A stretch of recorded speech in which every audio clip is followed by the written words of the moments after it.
ఇక్కడ ప్రైవేట్ లాడ్జ్లలో మాత్రం ఘోరం సత్యానాశ చేసేసారు. బాసర పుణ్యక్షేత్రాన్ని గంగల కలిపేసారు, గోదావరి నదిలో కలిపేసారు అనడానికి ఉదాహరణనే ఇది. నిన్నాక మొన్న 2 రోజుల క్రితం నిర్మల్లో బాసర గోదావరి నది ఉగ్ర రూపం దాల్చింది అనడానికి కారణం, దానికి గల కారణాలు కూడా ఇవాళ నాకు నిజమవుతుంది.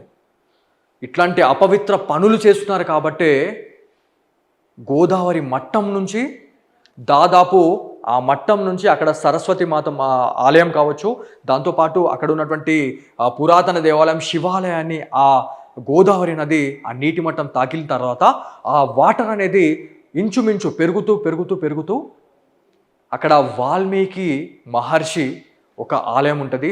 ఆ ఆలయానికి ఆ స్వామివారి పాదాలకు ఆ వాటర్ తాకినాయి. ఆ నీటి మట్టం తాకిన తర్వాత అక్కడ పూజారులు గోదావరమ్మ నువ్వు శాంతించమ్మా, లేకపోతే మేము గంగలో అవుతామని చెప్పేసి వాళ్ళు బాధపడిన తర్వాతనే ఆ వాటర్ కూడా తగ్గుముఖం పట్టినాయి అని చెప్పేసి మనం మాట్లాడు.